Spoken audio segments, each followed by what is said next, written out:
দেখছেন এবারে বিডিও অফিসের সামনে রেখে বিক্ষোভ দেখালো ভ্যাকসিন ক্যারিয়ার কর্মীরা।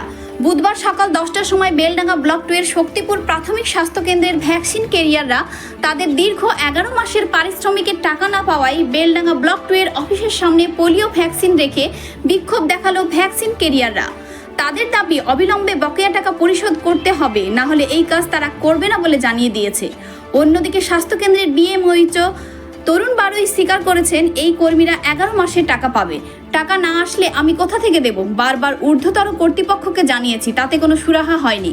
অপরদিকে বিডিও তুহিন কান্তি ঘোষ অসুস্থ থাকার কারণে আজ অফিসে আসতে পারেননি।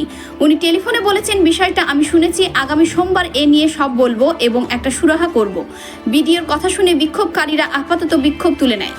রেজিনগর থেকে সোমনাথ হালদারের রিপোর্ট, এএসআর নিউজ।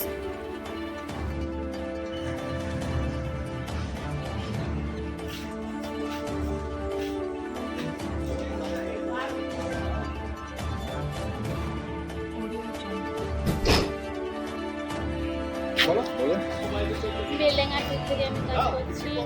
তা এপ্রিল মাসে আমি ঢুকেছি কাজ করতে, তাই 1 টাকাও পাওয়া যায়নি। অন্যান্য কর্মীদের কাছ থেকে শোনা যাচ্ছে তারা এরকম চললে আমরা করবো কি? আপনার নাম? আমার অনেকটা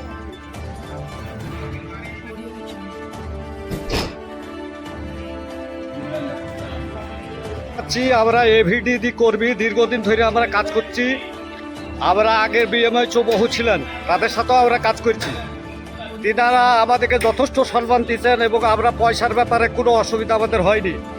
আমাদের এই বিএমএইচ, বর্তমান যে বিএমএইচ আছেন, তিনি ঠিক মতন আমাদের হাম রুবেলার পয়সা ঠিক মতন দেন না। তিনি করোনা ভ্যাকসিনের টাকা ঠিকভাবে অনেকে পায়নি। আমাদেরকে মিটিং ডেকে বলেছিলেন যে করোনা ভ্যাকসিনের জন্য এবং হাম রুবেলের জন্য আপনারা করুন, ভ্যান করুন, আমরা টাকা দিয়ে দেবো। সে টাকা পর্যন্ত পাইনি। আমাদের 2 মাসের টাকাকে কাটিং করে তিনি 4 মাস করে দিয়েছেন। বাকি টাকা গেল কোথা আমাদের? আমরা এই পর্যন্ত 10 মাসের টাকা পাবো। প্রথমে বলি, তারা দীর্ঘদিন বলতে 10 বছর আগের থেকেও আমার প্রত্যেক মাসে যে ভিএসএনডি হয় রেগুলার, সেটা আমাদের এখান থেকে ওরাই আর কি প্রত্যেক মাসে 5টা বা 4টে এরকম সেশন হয়। তারা আমাদের হসপিটাল থেকে ভ্যাকসিন নিয়ে যায়, দীর্ঘদিন ধরেই নিয়ে যায়। কিন্তু এই টাকাটা ডিস্ট্রিক্ট থেকে আমাদের অনিয়মিত টাকা ঠিকঠাক টাইমে আসে না। আসলেও সেই 9 মাস পরে বা 7 মাস পরে এরকম টাকা আসে, তাই আমরা সঠিক সময় ওদের পে করতে পারি। এটা একটা দীর্ঘদিন খুব আমরা ডিস্ট্রিক্টে বারবার জানিয়েছি, কিন্তু এখন পর্যন্ত তেমন কোনো সুরাহ হয়নি। তবুও তাদেরকে আমরা রিকোয়েস্ট করে আমরা এই কাজগুলো চালাই। এই লাস্ট প্রায় 10-11 মাসের টাকা বাকি ছিল, আমরা জানিয়েছিলাম। সেখানে মাত্র 3 মাস 3.5 মাসের টাকা দিয়েছি। আমরা আসার সঙ্গে সঙ্গে তাদেরকে আমরা দিয়ে দিই, কিন্তু তাদের